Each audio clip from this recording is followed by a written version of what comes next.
Hello, everybody. I'm Steve, and this is the Simply Revised podcast, a podcast designed to encourage, equip, grow, and strengthen your faith in the Lord. I'm a bit of a Bible nerd. I really enjoy studying God's Word and sharing the Scriptures with others. I'm also the teaching minister at the South Belt Church of Christ. Today, something a bit different. I'll be sharing a lesson that I first presented at South Belt. In this lesson, Mark chapter 14, as we continue our series in the Gospel of Mark here at Simply Revised. Today, we're going to follow Jesus through the Passover, his anointing at Bethany, being betrayed by Judas. We'll see some contrast between Mark 11 and Mark 14, and eventually ask the question, what does it take to follow Jesus to the cross? So I'm excited to share this with you. Let me also mention that there are several resources created for you at simplyrevised.org. The Mark series, under our resource page, you can find downloads of today's notes and a PDF study guide as well for download. So with that said, let's jump into our lesson.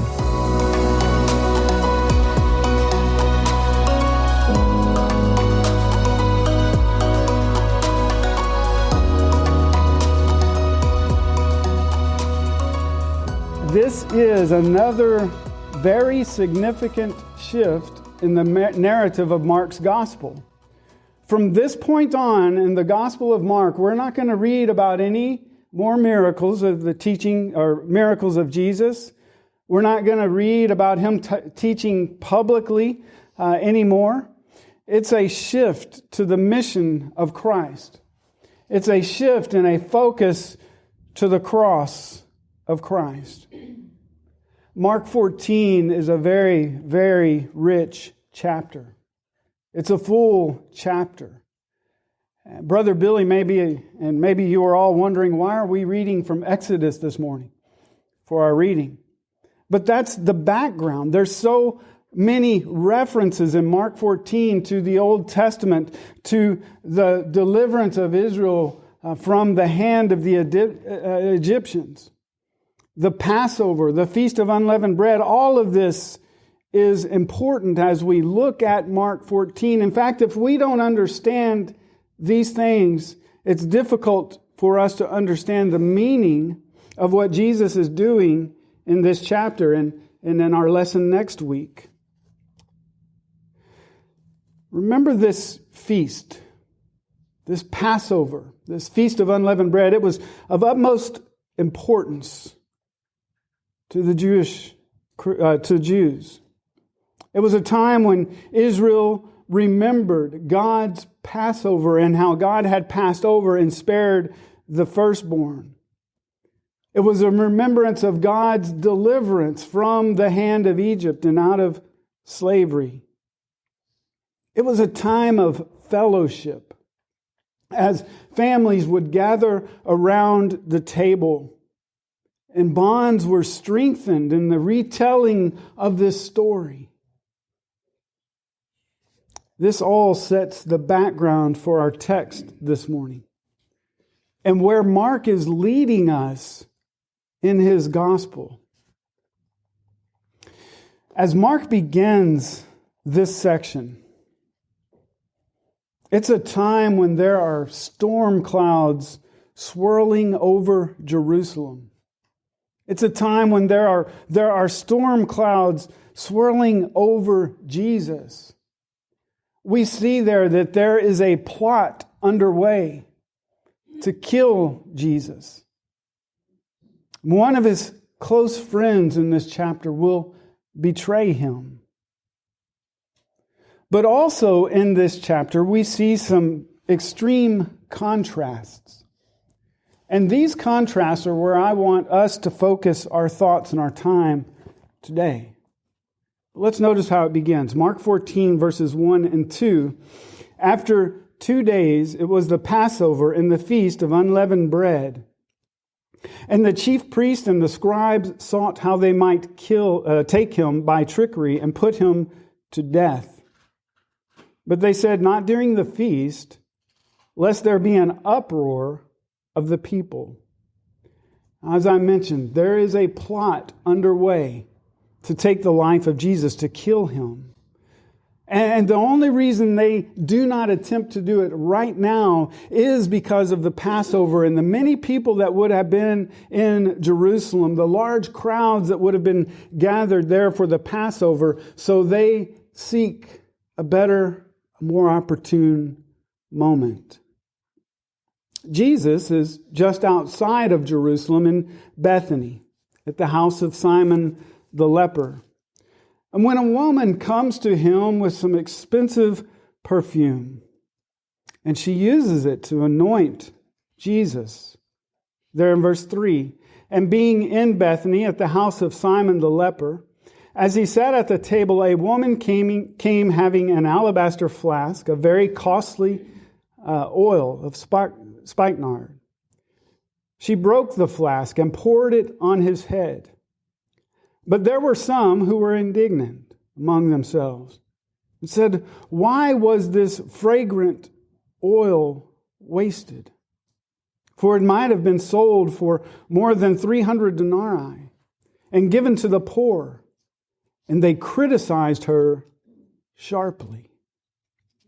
Now, from what I was able to understand, this bottle of perfume would have been comparable to about 1 year's wages, 1 year's salary. It's very expensive, very costly, probably $70,000 to $80,000 if we were thinking about our time period today.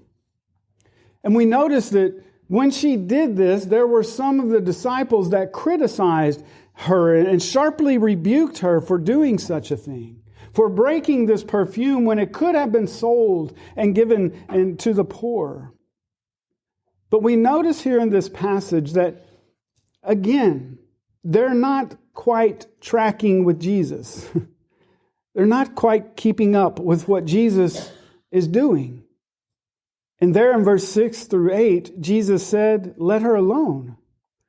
Why do you trouble her? She has done a good work for me.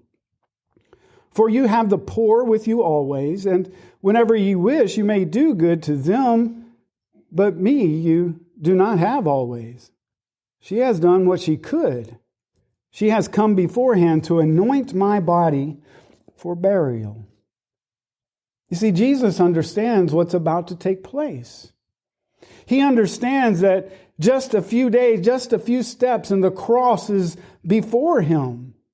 That his time is very soon, and there very well may not be time to prepare his body for burial. And this woman has done all that she could. She did everything. She gave all that she could. Did she realize what she was doing? Probably not. Probably not any more than what the disciples understood. However, it's through her service that she was participating in the mission of Christ. Through her giving, through her service, she was participating in the mission of Christ.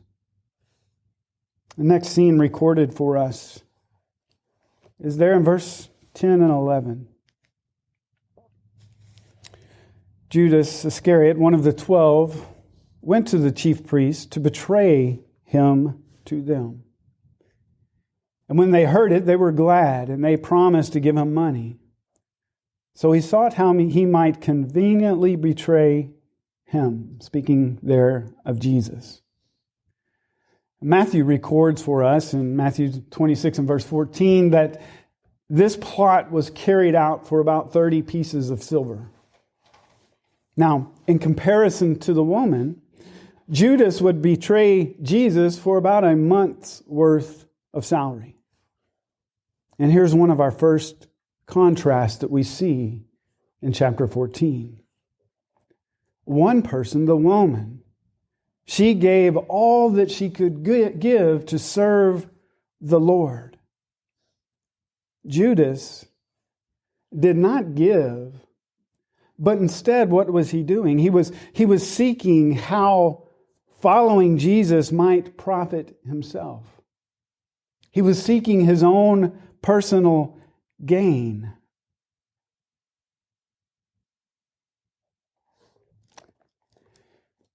In his heart, he was following just to see what he could get.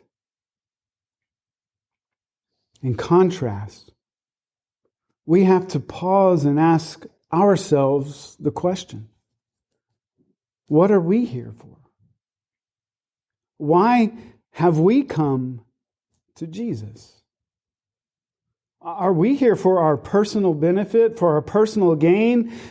Have we come to Him just to see what we can get from Him?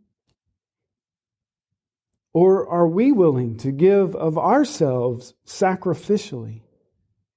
As we see in the example of the woman who gave all that she could give. You see, following Jesus to the cross, that's where we are in Mark's gospel. And it's not going to be an easy road. It's not going to be easy to follow Jesus to the cross. But yet again and again, in the gospel accounts, we read of Jesus saying, "Follow me." Disciples will follow after Him. Like Him, disciples will learn to give and to sacrifice, to be servants by following in His steps. On the first day of unleavened bread, when the Passover lamb was to be sacrificed, Jesus sent His disciples into Jerusalem to prepare a place where they could share in this Passover meal together. The disciples went into the city and they found everything just as Jesus had said. They made provisions for the meal, verses 17 and following. In the evening, He came with the 12. Now, as they sat and ate, Jesus said, "Assuredly, I say to you, one of you who eats with me will betray me." And they began to be sorrowful and to say to Him one by one, "Is it I?" And another said, "Is it I?" He answered and said to them, "It is one of the 12 who dips with me in the dish. The Son of Man indeed goes just as it is written of Him, but woe to the man by whom the Son of Man is betrayed. It would have been good for that man if he had never been born." Now this passage should link us in our minds back to another passage, Mark chapter 11. You remember when Jesus entered Jerusalem. The disciples, just like here, were sent into the city ahead of time to make preparations. Mark 11 and verses 1 through 3, when they drew near to Jerusalem, to Bethpage and Bethany, at the Mount of Olives, He sent 2 of His disciples, and He said to them, "Go into the village opposite you, and as soon as you have entered, you will find a colt tied, on which no one has sat. Loose it and bring it. And if anyone says to you, 'Why are you doing this?' say, 'The Lord has need of it,' and immediately He will send it here." Continuing there in Mark 11, Jesus enters Jerusalem in the daytime. And He's greeted by large crowds as they place palm branches on the road and they sing praises to Him.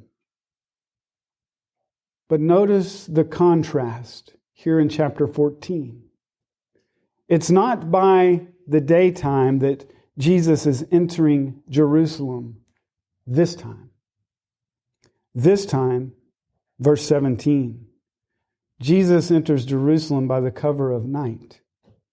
In the evening, He came with the 12. Now that word evening translates into our English word evening, but it's a word that means the period following sunset. The sun had set, the sun had gone down, and Jesus now enters Jerusalem this time. Storm clouds are swirling over Jerusalem. Storm clouds are swirling around Jesus as this plot is underway to take his life. There is darkness over Jesus as he steps towards the cross.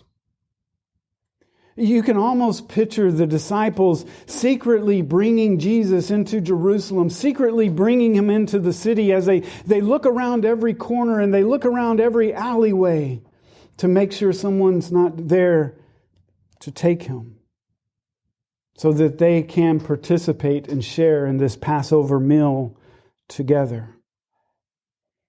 The final steps to the cross are a stark contrast to earlier when Jesus had entered Jerusalem. The meal itself, as they recline around the table together, is a scene that's filled with all kinds of tension. One of Jesus' closest will betray him. And we see the disciples there, they begin to question their own intentions. Is it me? Lord, is it me? You see, following Jesus to the cross is not going to be easy. Why have we come to Jesus? What is our intentions? Why are we here? Some come for their own gain, what they can get. Is it status? Is it influence? Do we come to Jesus expecting him just to fix all of our problems? But you see, following Jesus, it's not going to be for personal gain. Following Jesus is not about status, it's about giving all and serving. Following Jesus is not going to be about influence, it's not going to be about profit. However, in following in his steps, it is walking in a life of hope. It is walking in a life that's founded on the sureness of his promises and his word. If we're here merely for our own personal gain, we're not following Jesus to the cross. Jesus was a servant. Jesus gave all. Disciples who follow him will learn to serve. They're going to learn to give unselfishly as he did. The woman who brought her most expensive perfume and anointed the body of Jesus for burial, she came and she sacrificed, she gave of all that she could. She came to serve him. And in our passage today, we're shown several pictures that are stark contrast with one another. As Jesus steps towards the cross, Mark is leading us on the mission of Christ. Mark is also challenging us to answer the questions for ourselves. Why am I here? And am I willing to follow Jesus to the cross?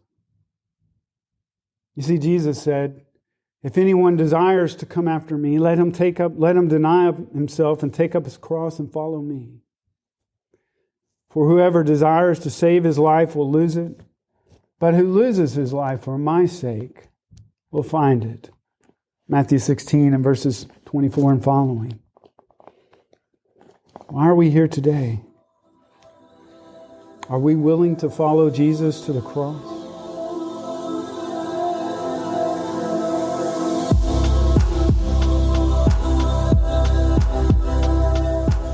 So that was Mark chapter 14, verses 1 through 21. I hope it was encouraging to you and maybe even a bit challenging as we consider our motives for following Jesus. Again, let me thank you for listening and being part of our community here at Simply Revised. I look forward to continuing this series with you in the Gospel of Mark. Until then, may God bless you as you continue to seek Him.